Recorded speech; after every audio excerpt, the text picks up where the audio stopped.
Okay, that took me a minute. That took me a minute.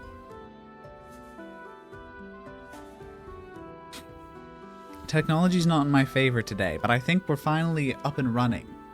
I think I've done it. Although it is a little dark. It's a little dark in here.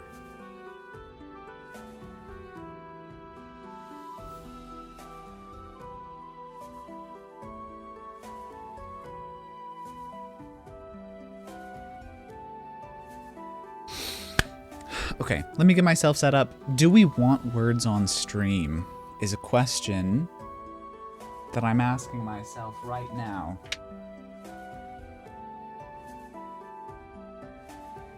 I don't know. We'll leave it there for now.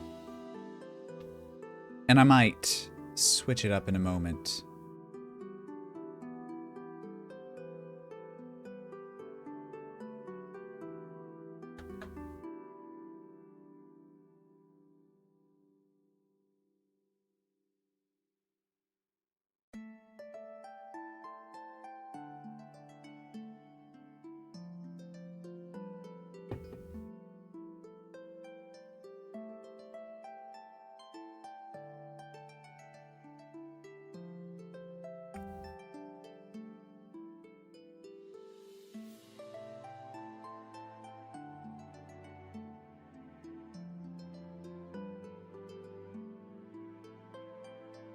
Okay, I think I have what I need.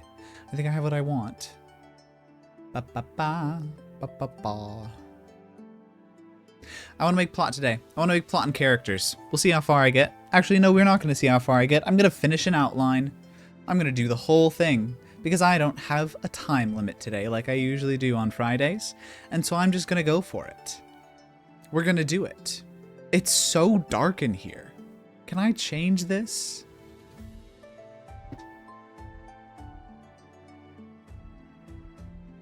It's just so dim. I don't know. I'm gonna ignore it for now. Unless I don't. I'm going to. Okay, so been doing a writing challenge. 1,000 words a day. It's been going fantastic so far. I've done it on 2 separate documents, which is why there's 2 separate totals. But I'm going to still do this later today. Probably not on stream. But I'm going to be working on the projects that I'm using the challenge for, if that makes sense. We have 2 different books, and one I've written off stream and one I've been writing on stream. I want to jump into the outline a little bit more there.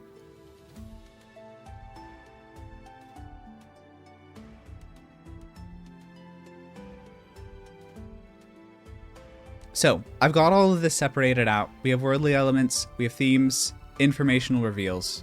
That needs to be added to personal dictionary. And then a couple midpoint, endpoint ideas. I want to flesh out just a little bit more with character.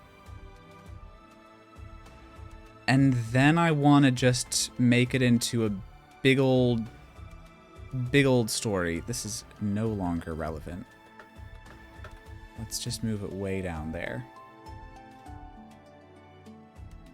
That's from a different little story. Well, no, it's not a different story. An earlier draft of this one, but it is effectively a different story at this point. So, I have these little scales. I did not make these. I stole them. This was not my idea. But we have these basic 3 different categories that a character falls into. There's proactivity, there's capability, and there's relatability. And on those scales, you want a character to be moving throughout the course of a story in order for them to have a satisfying character arc.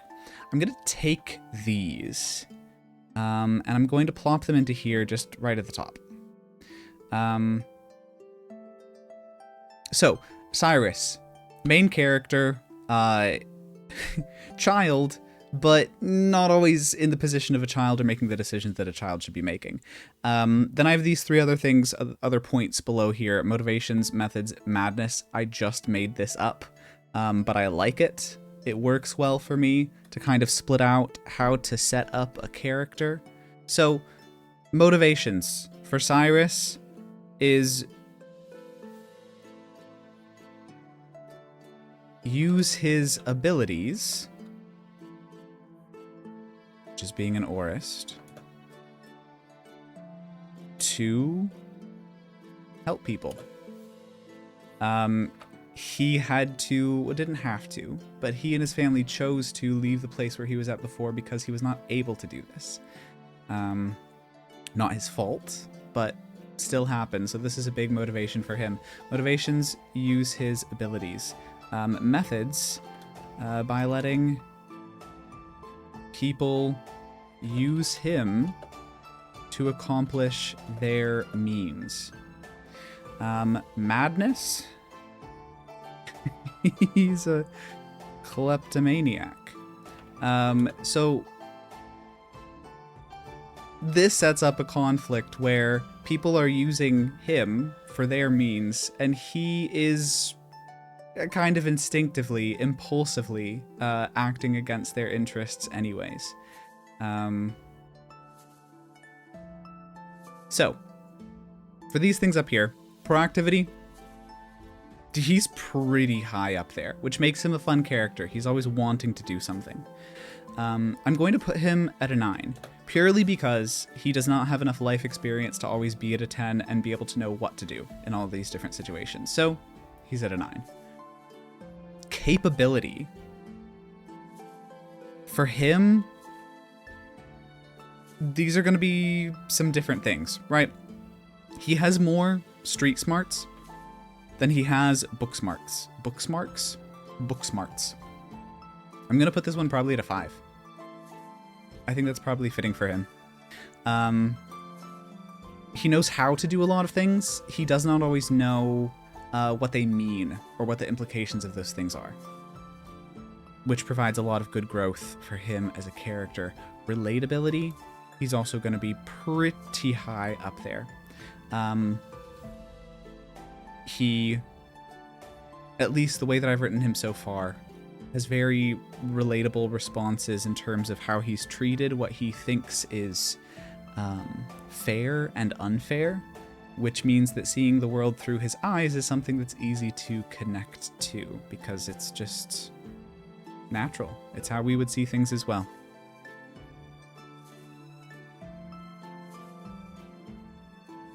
I'm gonna grab... no, I'm gonna grab it from up here. I'm gonna grab this again. Copy. Paste. We'll put this down here for Moth. It's a very different character from Cyrus. Proactivity. He is also very high on the proactive scale. In fact, I would probably put him closer to the top. It's just that his ways of doing it are not always the best, right? So here's his motivations, methods, and madness. Motivations. To inform Mivest about the dragon and to prevent their deaths. That's kind of the crux of the story. It's kind of what's going on. They have provoked the anger of this creature through their greed, more or less. That's a boiled down version of it. Methods, performance. Think of this very bardic. He showcases what he's trying to express because that is what is done in his culture. Madness, which is why his methods are not working yet. He knows nothing about Aristian culture. So I want these two characters to complement one another story-wise. So both very proactive characters, but in different ways, which means that when they get together, they're going to very forcefully drive the story forward. It means they're going to have to be figuring things out about the story. It means that they're going to be changing the course of events based on their actions. So the proactivity all the way at 10. Capability is a little bit tricky for him. Even tricky for me to assign like a solid number to. I would say for him, street smarts,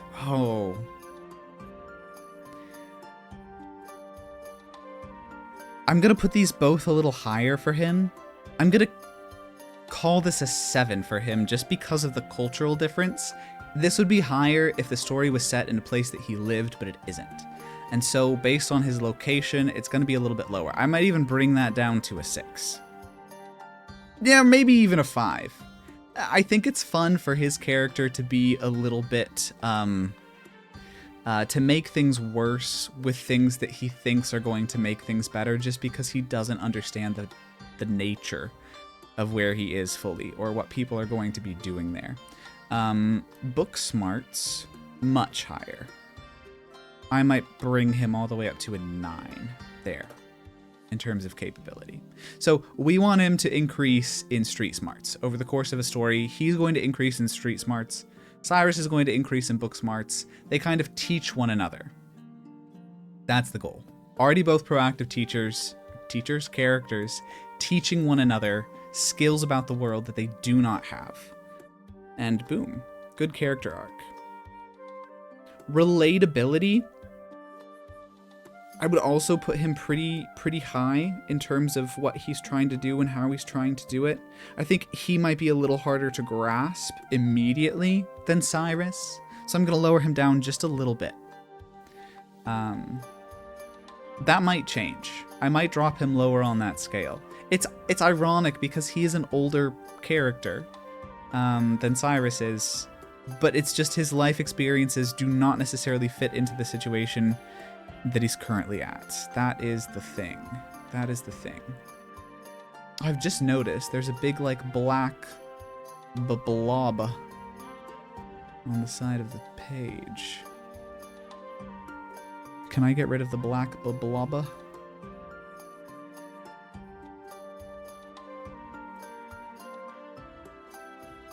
If I just do a little whoop. Hey, there we go. There we go.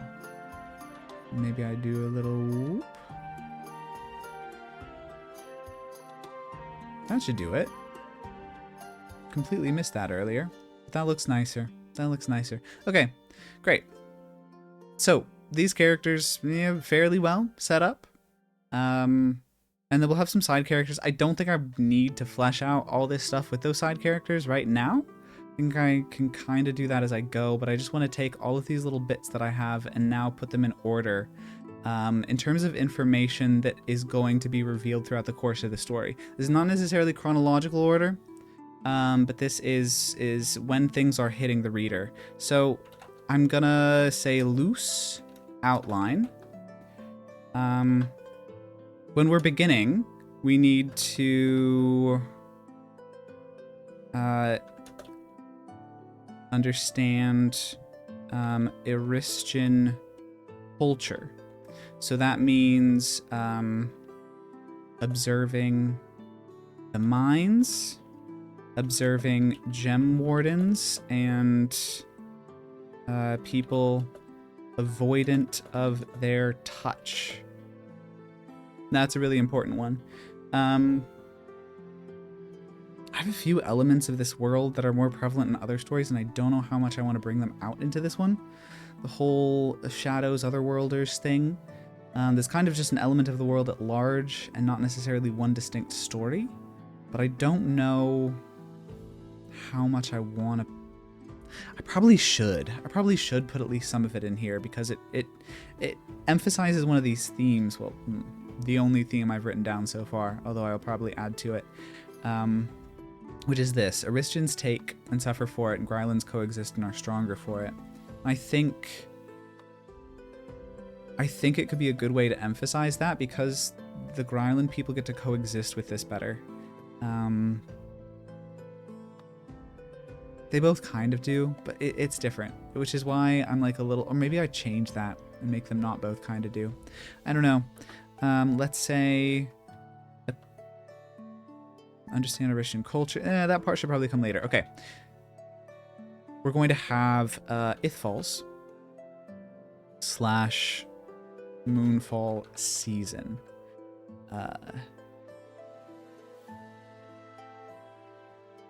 Cyrus and family arrive to Myvist during a moonfall. Actually, I might change that. I might change that and just let the reader experience it over the course of the book.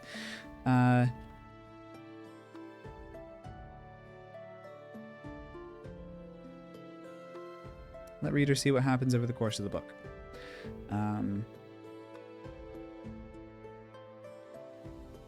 Falls increase.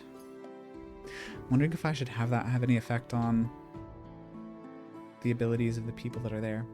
I don't know. I really don't know. I'll think about that. Falls increase over time. What else do I need right at the beginning? Once we've understood Aristian culture, introduced to Aristian culture, introduce Moth and Grylan culture. So this means Seamoth performing.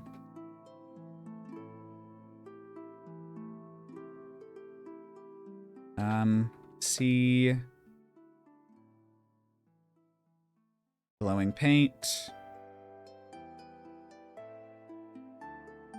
grown from Ithrin.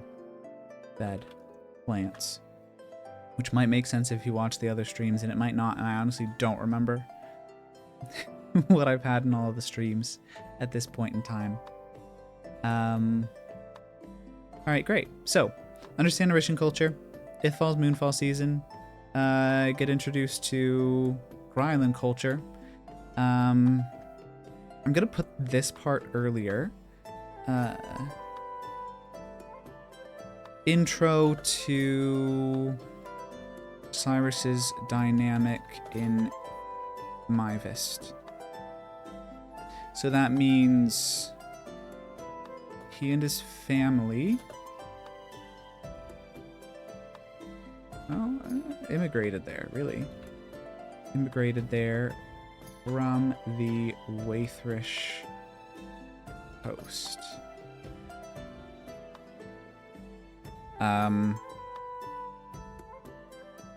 Family has used his Aurist abilities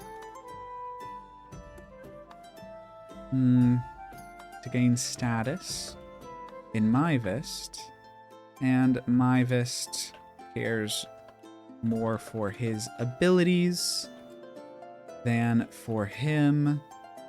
Myvist collects promising children, which is the creepy part, but it's true. I'm gonna change this thing up here. Hang on a second. I'm going to add pet.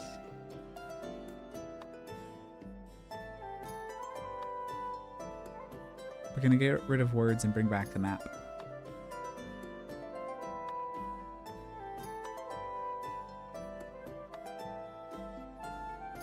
Nice. Okay. That is good enough.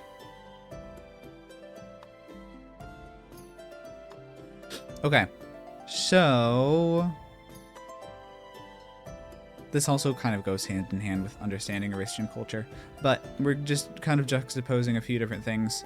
Gem Wardens are people avoidant of their touch. Let's also add in gem brooches and general greed as a societal norm.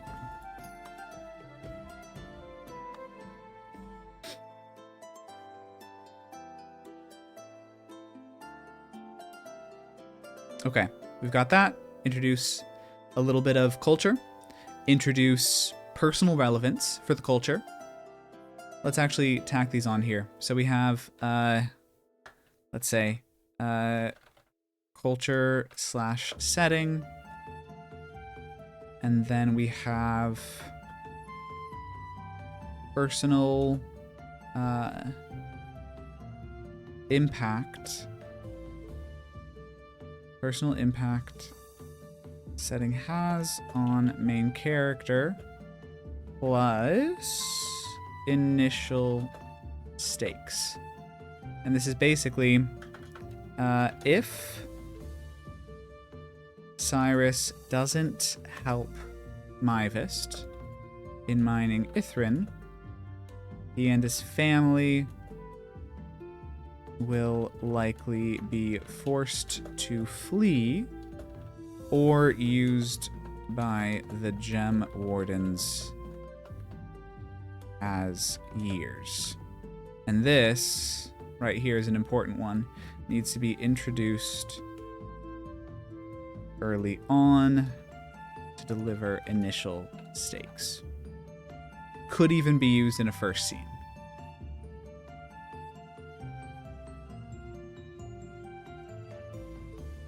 This just means right off from the bat, you have context for characters doing this because they need this, and they can't have it all because of these reasons. So, by this point in time, let's just summarize. By this point in time... Do I have colons here? I have colons here. I'm a stickler for consistency. Alright, by this point in time... Is it bolded? No. Okay, great. We have... Desire of main character. Don't mess up / run away again. We have stakes.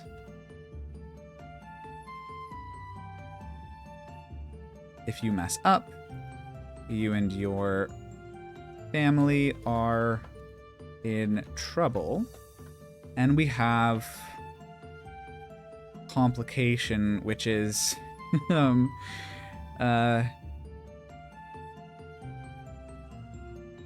keeping self and family safe means complying with awful people. So, what needs to happen next?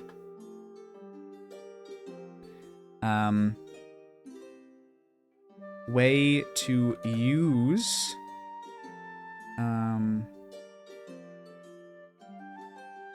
what is the word I'm looking for?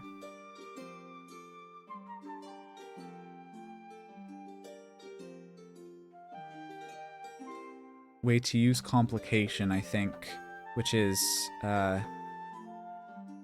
forest abilities being controlled to undermine the stakes, which is family being in trouble.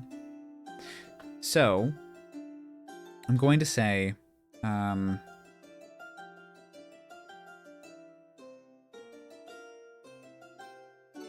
using the rarity of being an Aurist,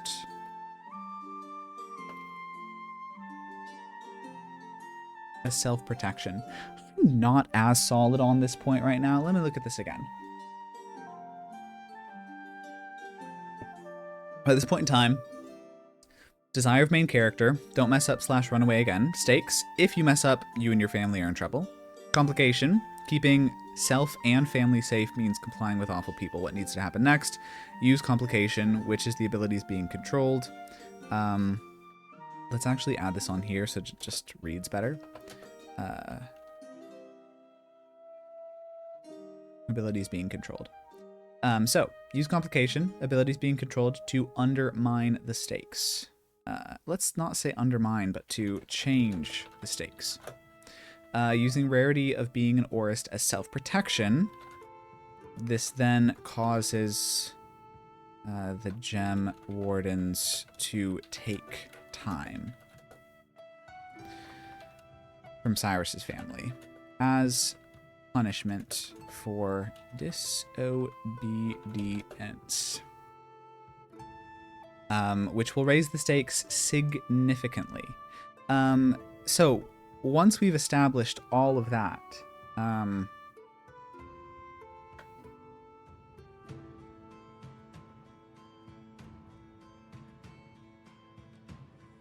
once stakes are intensified,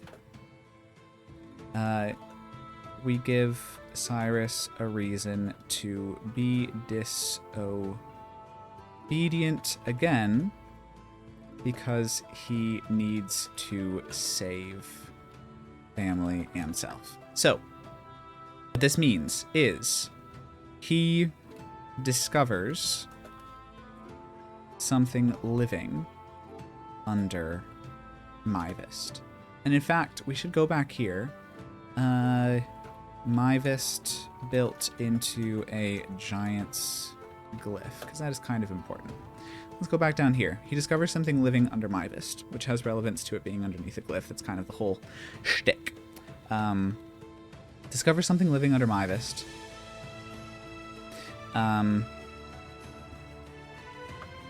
And is exposed to cultures that challenge Myvist beliefs. So basically, we take everything that we set up about these people are in control. Take everything we said about these people are in control and validate that beyond the POV of a child. So, for example,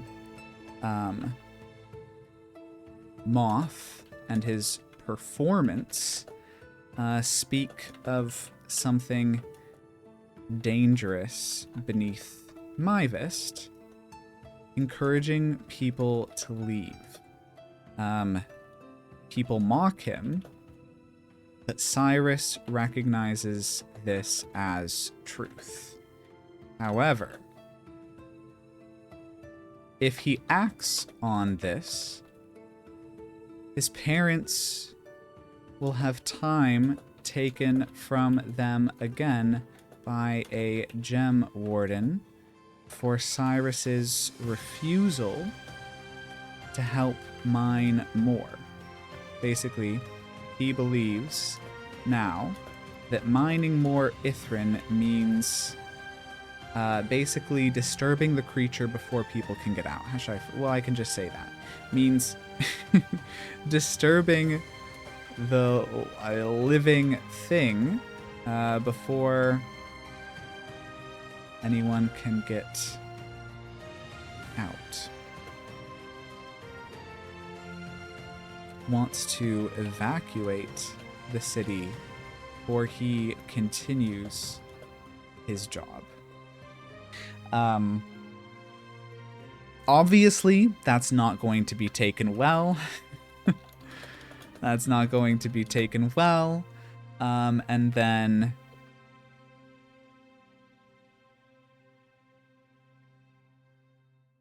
we get Eruption. Now, I have not actually fit this in here. I did fit that in here. Moth in his performance. People mock him and his ways. I'm going to put it in there because that's just easy to combine. People mock him in his ways, but Cyrus recognizes this as the truth.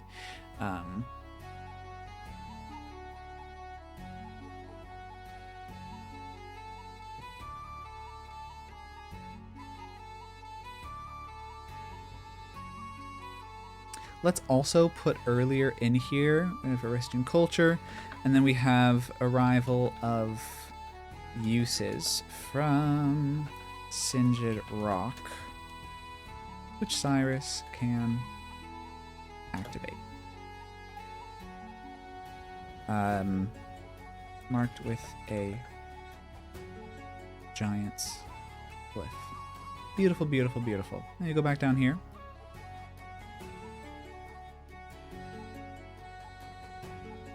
Where do I put this? Oh, and then let's have Ithfall's beginning. We'll have Moonfall season. That's probably pretty important as well.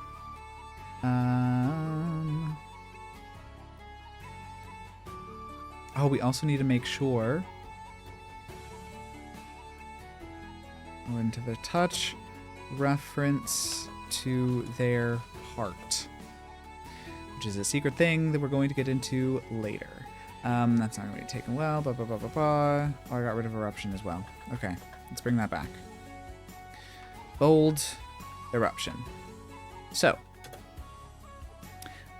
Cyrus will be forced to aid the mining upon threat of his family's well-being. We're going to add in attempts to use the uses he animated to escape with his family. I'm just gonna say Mavistians begin mining anyway. So we're gonna have them go through with what he's trying to have them stop. There's one other thing I was gonna add in here and I cannot exactly remember. But basically, eruption begins. Then and there. Cyrus and fam get away.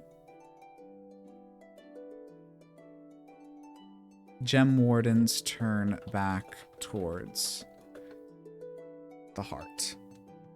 We'll leave that there. This I want to return to later. I've not quite sorted through that, but I think that's...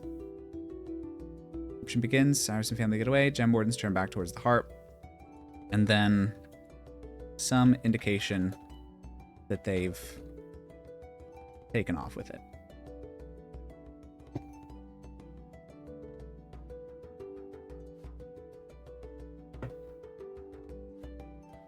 Okay, wonderful. So, oh, right, and then Moth helps Cyrus escape the city, which is currently scene 1. Because we're kind of telling it not chronologically. Okay. After that, the eruption begins. They escape. Other people get the heart. Wonderful. Ooh, another note. Make sure not seen by a POV character, just that we know who has it, which will likely be Ellerin Preen, but you never know. It may change as I write it out a little bit. Okay, after that, we have... Oop, let's bring back bold.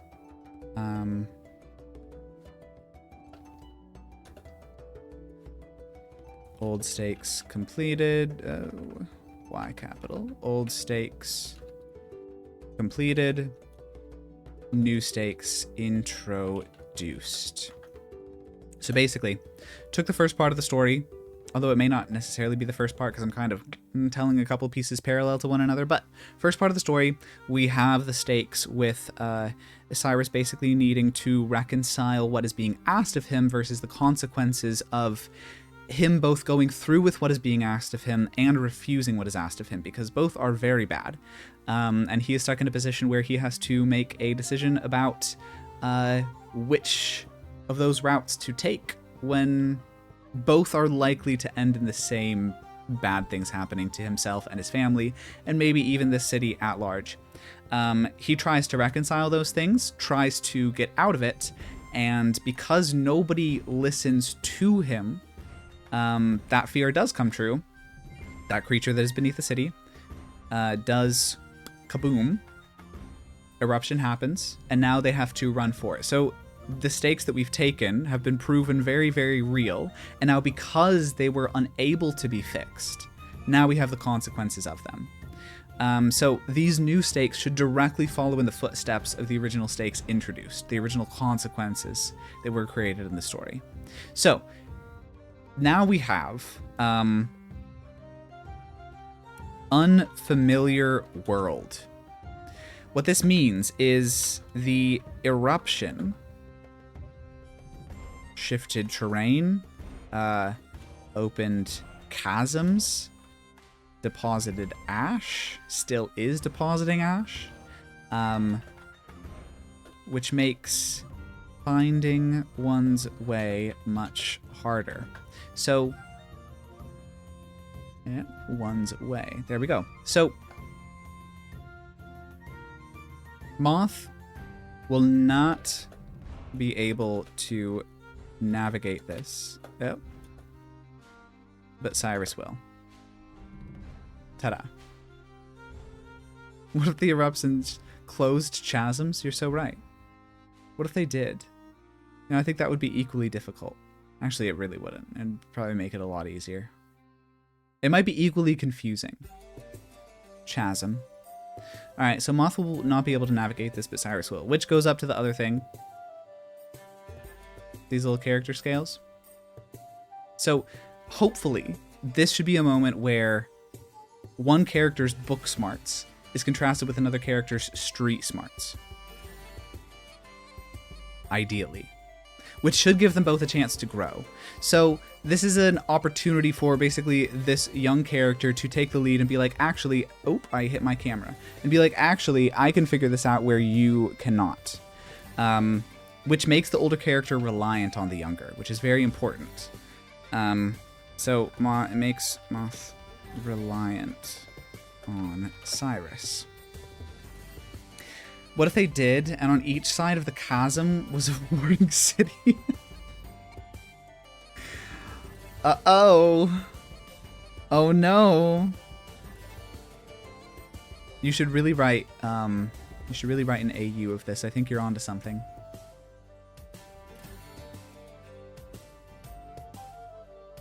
Okay, so unfamiliar world, eruption shifted terrain. This is where Cyrus's abilities come into play once again. This means Cyrus finally has the ability to save people. I don't want his parents to be here at this point. I think they're dead. However, I don't want them to end up in a whole like, oh, they have to sacrifice themselves or whatever. I think that's cheesy. I think it's cheap. And I think the difficult thing is that if the character knows that they're dead, then the whole story becomes the character dealing with the aftermath of that. Which is very difficult because then they're not moving. Then they become a static character that's just dealing with sadness. Oh my goodness, almost 3,000 crumbs for Bellathor. Hang on, let me catch up.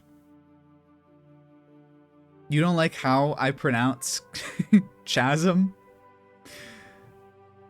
I am so excited for you to plot my demise. I'm so excited, honestly. Happy working. Okay, so unfamiliar world, eruption shifted terrain, open chasms, deposited ash, which makes finding one's way much harder. Moth will not be able to navigate it. Right, this means Cyrus finally has the ability to save people. Which hopefully should be able to shift his arc forward a good bit from struggling with that in the past. Oh, that's so real. I hope that you work.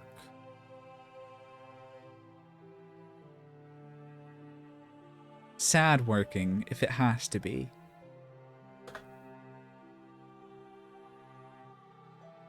Alright, so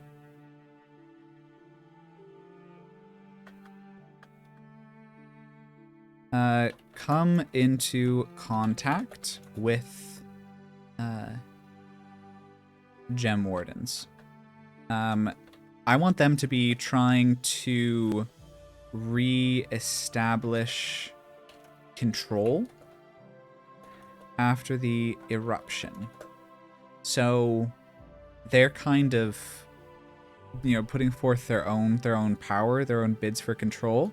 I'm gonna say whoever has the heart would be at the head of this group. And then we want some sort of, this is where I've hit a tricky part in the plot that I need to try to untangle just a little bit. I need the main characters to execute a heist, basically, to take the heart from the Gem Wardens, which means that they need to understand the danger of it. So I think that should go in the stakes. So we have unfamiliar world, and this is what Cyrus can help with. And then we have unfamiliar object, the heart. I don't know if object is unfamiliar. That is what I'm trying to get at, but it's not getting at the core of it, really. Unfamiliar. I'm gonna call it a magic system, even though it's not. Dragon with the heart. And this is what Moth can help with. So, in this, we have the dragon is seeking a heart taken from it by the Gem Wardens.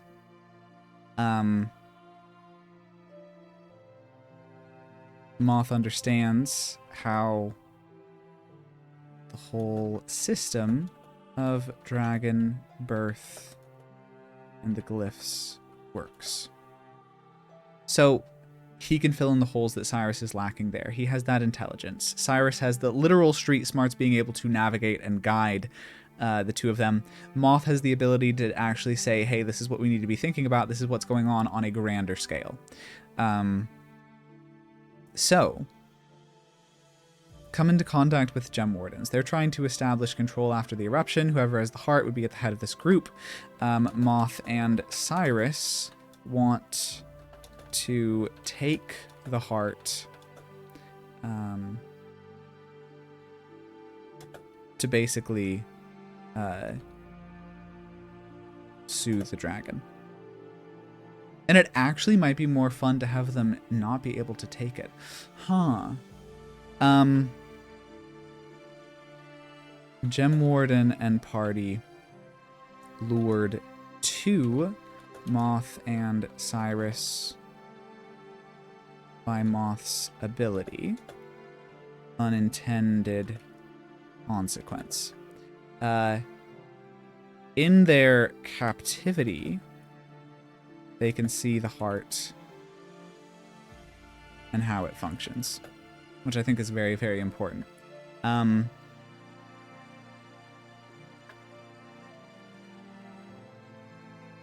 then we have the endpoint where Gem Wardens are lured toward the dragon and give up their stolen time and heart to it, just like they did to others. There's going to be a lot more that needs to be fleshed out in this whole ending section right here than at the beginning, because the beginning is easier for me to see. Basically, this whole amount of time, these whole 2-3 pages, will all be about the same amount of time as this last, like, half a page. It's just that I have to write more of it to understand exactly the fine details on how this goes. Especially in terms of character conclusions. I imagine that Moth would likely keep traveling with Cyrus. Cyrus may return to his people on the Waithrish coast. We may have a little send-off there. We'll see, but that's the idea. So basically, by the time the story concludes, hopefully the tension with the Gem Wardens has escalated so that they seem like very vile beings, right? We've seen them literally steal years from people. We've seen them imprison and abuse children. We've seen them imprison our main characters because of their fear of them, their uncertainty of them. And we have seen them basically ruin an entire civilization because of their greed. And so when they get their comeuppance by the very thing they provoked through their greed, hopefully that's a very satisfying end note for the story. That's the idea. Taking all of the themes, especially that main theme of greed, and driving them home at the end, not just so there is a satisfying environmental or external conclusion, which is you know, the dragon being soothed. That part of the world is no longer in danger for it. That issue has kind of been resolved. And the internal conclusion for Cyrus, where he's been afraid of misusing his abilities again, of not being able to save people with them, and finally he does get to use them to actually put to rest this entire problem that was not even his problem in the first place. He was not the one who made those decisions. He always tried to do the right thing, and now he finally gets to have the validation that, yes, not only was he right, but he gets to see that rightness through and actually have a satisfying moment where he succeeds for once, finally. So this is just basically the classic they try-fail cycle. He's tried a bunch of things, Moth has tried a bunch of things, they fail, they fail, they fail, finally at the end they succeed, and in that success, the people who made them fail finally get their comeuppance. I imagine this story, the way that it's laid out right now, will probably equal about 100,000 words, which is pretty good for a standalone fantasy book that has to do a bunch of world building and work on its own. And by the end of this book, Moth's street smarts and ways to navigate world and culture should increase, and Cyrus's book smarts, in terms of what he actually understands about the world around him and the consequences of other people's actions and his own actions on it, will increase as well. And so they will have complemented one another in that way, which should also hopefully be a very satisfying resolution. And then obviously Cyrus gets that internal validation as well from the end of it. That's the vision. And I really, really like this. I think that now that I have all of this laid out and I understand where all these pieces will lie, I can actually jump into writing it again. I will probably rewrite a good bit of the beginning as I go through this, but let's just see. This is everything that I wrote today. We'll see what it adds up to. Over 1,000, already at my 1,000 goal. Although I will probably this evening just write more of an actual story to hit those 1,000 words, but this is good. This is good practice. I'm going to take a really quick pause here to grab a snack and run to the bathroom. And when I come back, I think we're going to change the stream to Skyrim.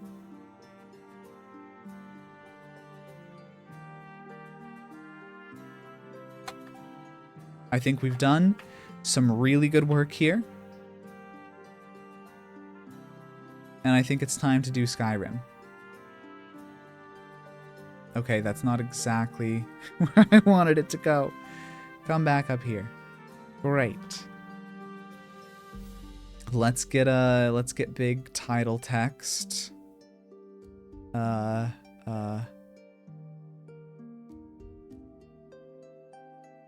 B-O?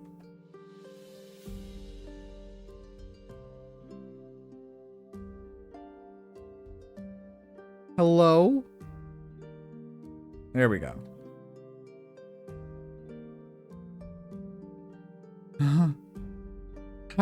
What? What's happening? Oh, that's what's happening. I was so confused. Be right back. Skyrim incoming. That'll do it. All right, I'll be back in a second.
Boo. I'm back. We're gonna play Skyrim. Let me get this loaded up. I made a whole outline. I finished the whole, well, you know, it's not a beat for beat outline, but it is a whole outline. It's a whole story. And I think that is very good work for today. Okay, we're launching. I'm gonna stop this music. And I'm gonna change screens. We're gonna bring up Skyrim in a second, okay? Give it just a moment. Ah.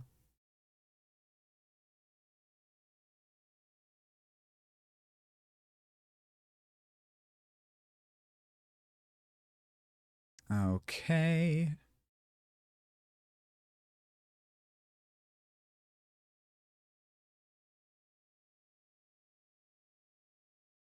Is it screen 1?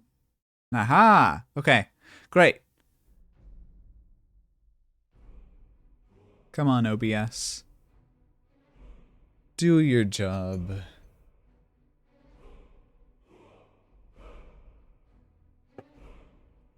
Oh, it can hear it. It just doesn't want to see it.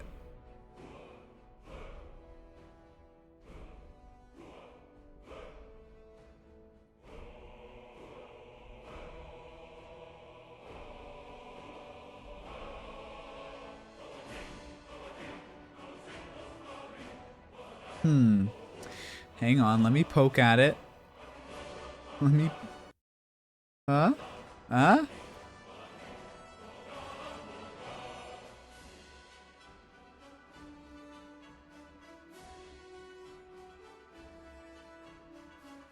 I don't see a thing. But I can hear it. Okay, hang on a second.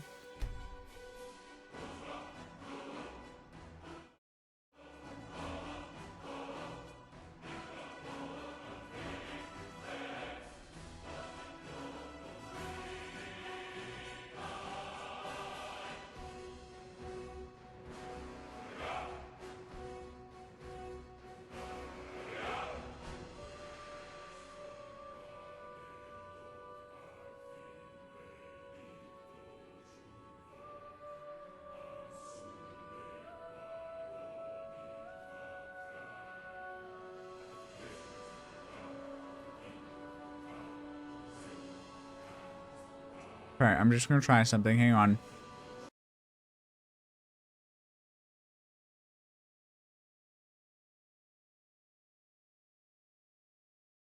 Ah.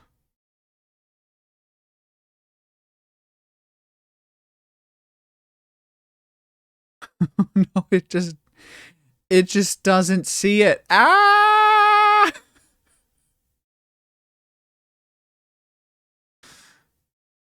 Oh no. What have I done? Where did I go?